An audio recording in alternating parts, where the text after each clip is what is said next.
make my body go, make our bodies higher and higher. E aí galera, tudo beleza com vocês? Bem gente, nessa aulinha vamos dar continuidade ao estudo de equilíbrio químico, falando sobre deslocamento de equilíbrio. Tá? Deslocamento do equilíbrio que eu também posso chamar de princípio de Le Chatelier. Galera, pessoal, o que é o deslocamento do equilíbrio? O equilíbrio, gente, se ele sofrer uma perturbação externa, ele vai ser deslocado. Pessoal, que perturbação é essa? Variação na concentração, na temperatura e na pressão. Essas grandezas aqui, sob o equilíbrio, eles vão deslocar o equilíbrio químico. Deslocam o equilíbrio a fim de que anule a perturbação sofrida sobre o sistema. Então, bora falar primeiro sobre a variação na concentração. A variação da concentração, se eu adiciono ou se eu removo um reagente ou produto, ou um componente da reação. Galera, a adição de um componente. Então, olha aqui, eu tenho um reagente, aqui eu tenho produto. Se eu adiciono um reagente, ou seja, se eu aumento a concentração de um reagente, o equilíbrio é deslocado no sentido dos produtos, na reação direta. Então vai haver maior concentração aqui, o aumento da concentração dos produtos com o passar do tempo, até que a reação torne novamente, volte ao estado de equilíbrio. Beleza? Se eu adiciono um produto, pessoal, o equilíbrio desloca no sentido inverso, na formação dos reagentes. Então, galera, não te esquece desse babado aí, tá? Se eu adiciono o produto, desloca no sentido oposto dos reagentes. Se eu adiciono o reagente, desloca para os produtos. Agora, se eu removo um componente, ou seja, se eu diminuo a concentração, se eu diminuo a concentração de um reagente, o sentido do deslocamento vai ser na direção dos reagentes, da reação inversa. Vai ser no mesmo sentido da remoção. Se eu removo o produto, o equilíbrio é deslocado para o produto, para a direita. Então é nesse sentido que ocorre aí, caso ocorra a remoção, a diminuição da concentração, galera. Caso ocorra a diminuição da concentração aí de um componente. Beleza? Galera, neste caso aqui, olha, a constante de equilíbrio ela não varia. A variação da concentração não influencia a constante de equilíbrio. Ela permanece constante. Variação da temperatura, que eu também posso chamar de lei de Van Hoff. Então, como é que ocorre?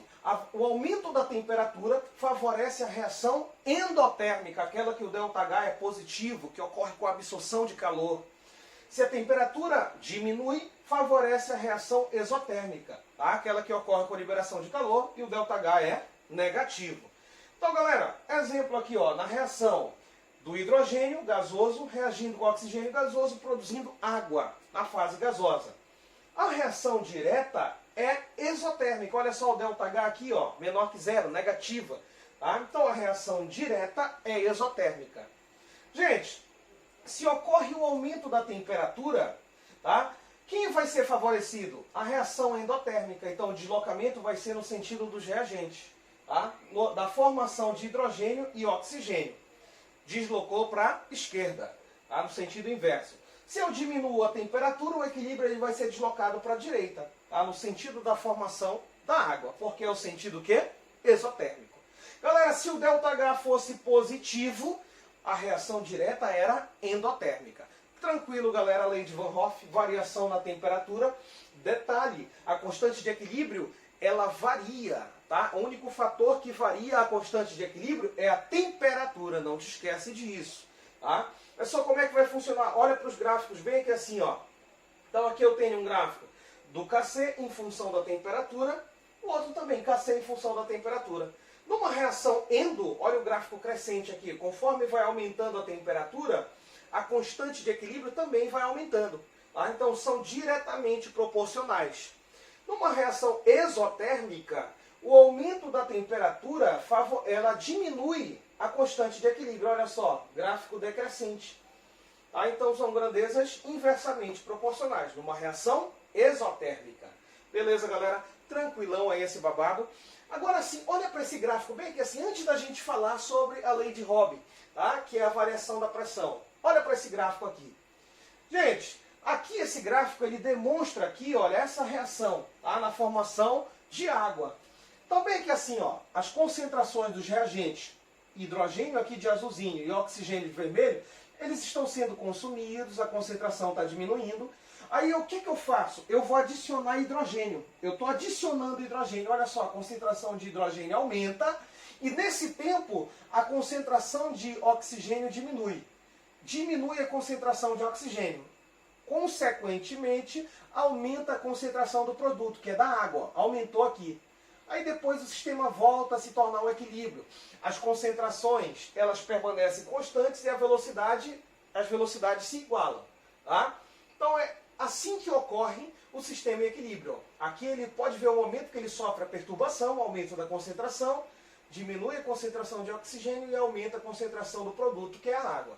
Beleza? Então é nesse momento que ele sofre a perturbação da concentração, a adição de um componente. Tranquilo, galera? Beleza pura? Bora falar um pouquinho agora sobre o terceiro fator que vai influenciar no deslocamento do equilíbrio. A variação na pressão, conhecida como lei de Robin. Galera, a variação na pressão ela vai ter influência se eu tiver um sistema gasoso. Se eu tiver substâncias na fase gasosa. Então, olha lá. Se eu aumento a pressão, o equilíbrio vai ser deslocado no lado de menor volume, para o lado de menor volume. Tá? Lembra lá, pressão e volume são inversamente proporcionais. Se eu diminuo a pressão sobre o sistema, o deslocamento vai ser para o lado de maior volume. Pessoal, mas como é que eu consigo perceber isso numa equação química? Olha para a equação, essa equação, o NO reagindo com oxigênio, tá? Produzindo o NO2, todos na fase gasosa. Então a pressão ela tem influência aí sobre esse equilíbrio químico. Galera, a equação está balanceada. Ó. Tenho 2 nitrogênios cá, 2 nitrogênios lá. Tenho 4 oxigênios cá e 4 oxigênios lá. Galera, para mim saber a quantidade de volume, olha para o reagente. Os coeficientes estequiométricos vão te dizer a quantidade de volume. 2 mais 1, 3 volumes. Ah, professor, então basta eu somar os coeficientes estequiométricos e eu vou ter a quantidade de volume. Isso mesmo, galera. No produto, eu tenho 2 volumes. Tá? Lado de menor volume, lado de maior volume. Então, se eu aumento a pressão, o deslocamento vai ser para a direita, na formação de NO2, que é o lado de menor volume. Se eu diminuo a pressão, o deslocamento do equilíbrio vai ser para a esquerda, sentido inverso, que é o lado de maior volume. Tranquilão, galera? Beleza pura, lei de Robin. Tá? Nesse caso, a pressão ela não tem influência sobre a constante de equilíbrio. Tá? A constante permanece constante. Tranquilo? Adição de catalisador ou de gás inerte. Galera, o catalisador ele não tem influência sobre o deslocamento do equilíbrio. Tá? E nem o gás inerte. Tá? O catalisador, o único objetivo, lembra lá de cinética química, o único objetivo do catalisador é diminuir a energia de ativação, que é a energia mínima necessária para que ocorram as colisões entre os reagentes e haja a formação aí dos produtos, né? E ocorra a reação química. Se diminui a energia de ativação, aumenta a velocidade, aumenta a rapidez da reação. Então o único objetivo do catalisador é que a reação ocorra mais rapidamente, mas não tem influência no deslocamento. Tá? O gás inerte, o próprio nome já está dizendo, gás inerte, ele não reage com a reação. Então esses dois fatores aqui, eles não deslocam o equilíbrio. Tá? A constante permanece constante, não tem influência na constante de equilíbrio. Tá? Então aqui eu tenho um gráfico aqui para representar a influência do catalisador, tá? Somente na rapidez da reação. Concentração em função aqui do tempo. Galera, as linhas contínuas vermelha, a linha contínua vermelha representa a concentração do reagente. Olha só como ele está sendo consumido. A linha contínua azul representa a concentração do produto. Olha só como está aumentando. Galera, mas sem a adição do catalisador. Agora as linhas tracejadas, as curvas tracejadas, representam a adição do catalisador. Então se eu adiciono o catalisador, olha só a concentração aqui do produto aqui, ó.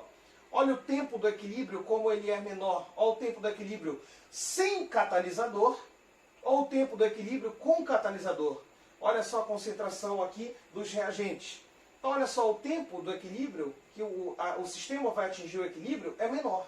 Tá? Mas não ocorre influência no deslocamento do equilíbrio, apenas na rapidez da reação.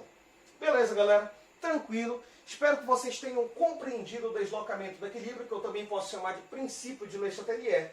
Tá? Quais são as perturbações que vão deslocar o equilíbrio? Concentração, temperatura e pressão. Tá? Catalisador e gás inerte não tem influência sobre o deslocamento do equilíbrio. Galera, espero que vocês tenham compreendido a aula. Um abraço, um beijo no coração de vocês. Fiquem com Deus e até a próxima. Tchau, tchau.